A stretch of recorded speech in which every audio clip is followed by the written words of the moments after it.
구독자 여러분, 선은 무엇이며 악은 무엇일까요? 여러분들한테 이걸 묻는다면 언뜻 대답하실 수 있습니까? 선은 무엇이고 악은 무엇일까를 생각해 보신 적은 있으십니까? 그냥 선은 선이고 악은 악이지 뭐 라고 대답할 수도 있겠습니다. 막상 사실 이렇게 물으면 대답하기가 쉽지 않습니다.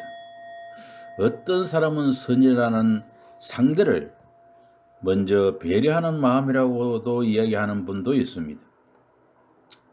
맹신보감에는 선을 행하면 그 복이 자손에게 간다 했습니다. 그리고 구약성경 창세기에는 선악과에 대한 이야기가 나오지요. 선악과는 선과 악을 알게 하는 나무의 열매입니다. 하나님이 아담에게 따먹지 말라고 명령한 유일한 열매이기도 합니다. 창세기에는 아담과 하와는 에덴 동산에서 이 가시를 따먹었다고 기록되어 있습니다. 그래도 정답은 없으며 선과 악도 명백히 정의 내릴 수가 없지요. 사람마다 대답이 다르거나 문제가 잘못됐다고 생각합니다. 이렇게 선과 악을 이기적 행위와 이타적 행위로 분류할 수도 없습니다. 설령 개인의 이기심 추구는 악이요, 이타적 행위를 선으로 가정한다 해도 악만이 개인의 삶을 윤택하고 풍요롭게 한다는 것은 개인의 이기심에 대한 환상에 불과하지 않을까요? 하지만 역설적으로 개개인이 그렇게 이기적으로 살 수도 없고 그렇게 되는 상황이 온다고 해도 자신의 이기심을 만족스럽게 채운다는 보장 역시 없지 않습니까? 어느 대학에서 강의 시간에 교수가 칠판에 선과 악이라 써놓고 강의를 하기 시작했습니다.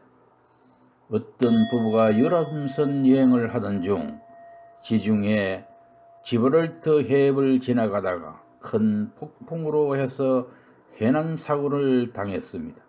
그런데 그 배에 비치되어 있는 구조조정에는 자리가 하나밖에 남지 않았습니다. 이때 남편은 침몰하는 배에 부인을 남겨두고 혼자 구명종에 올랐고 부인은 가라앉은 배 위에서 떠나는 남편을 향해 소리를 질렀습니다. 교수는 여기까지 말하고 학생들에게 질문을 던졌습니다. 여러분, 이런 다급한 상황에서 부인이 남편을 향해 무슨 소리를 질렀을까요? 얘기를 듣던 학생들은 모두 흥분과 격분으로 여기저기서 떠들며 대답했습니다. 당신을 저주해요. 당신을 남편으로 선택한 내 눈이 삐었지. 어디 얼마나 잘 먹고 잘 사나 두고 봐라 하는 등 남편을 마구 욕하는 여러 가지 대답이 여기저기서 이어져서 나왔습니다. 이때 교수의 눈에 한 학생이 한마디도 안 하고 고개를 푹 숙이고 있는 것을 발견하고는 그 학생에게 다가가 나지막하게 물었습니다. 그럼 너는 어떻게 생각하나? 그러자 그 학생에게서는 의외의 대답이 튀어나왔습니다. 교수님, 제가 생각했을 때 부인은 아마 우리 아이들 잘 키워달라며 울부짖었을 것 같아요. 교수님은 깜짝 놀라며 물었죠. 너 이 얘기를 어디서 들어봤느냐? 학생은 머리를 좌우로 흔들며 단호하게 대답했습니다. 아니요, 어릴 때 저희 엄마가 돌아가시면서 아버지에게 그렇게 말하는 것을 들었을 뿐입니다.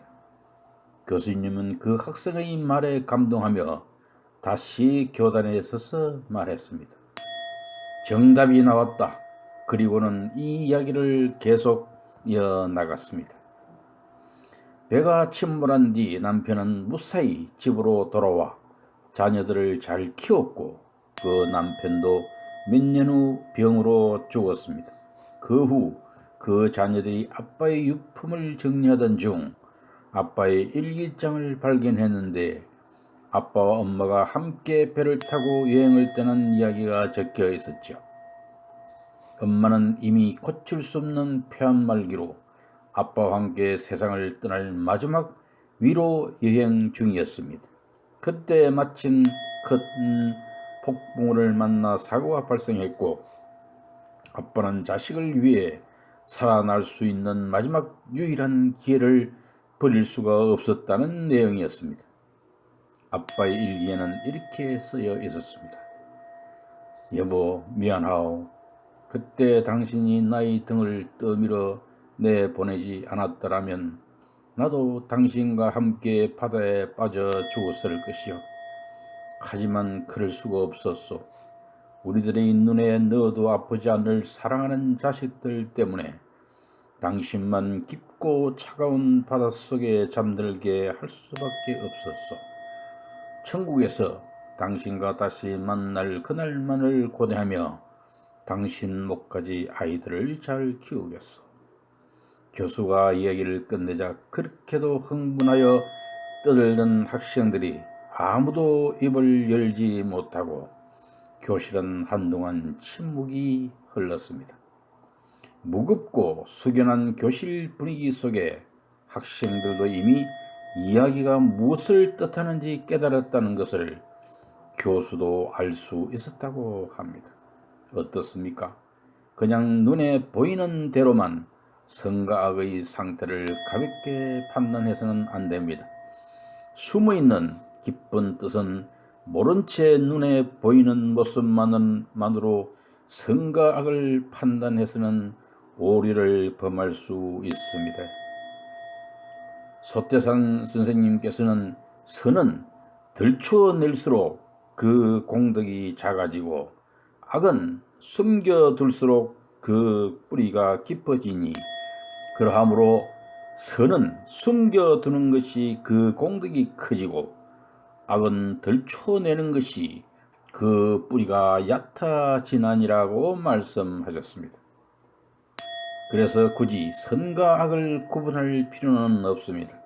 한마음 잘 쓰면 선이고 한마음 잘못 쓰면 악입니다.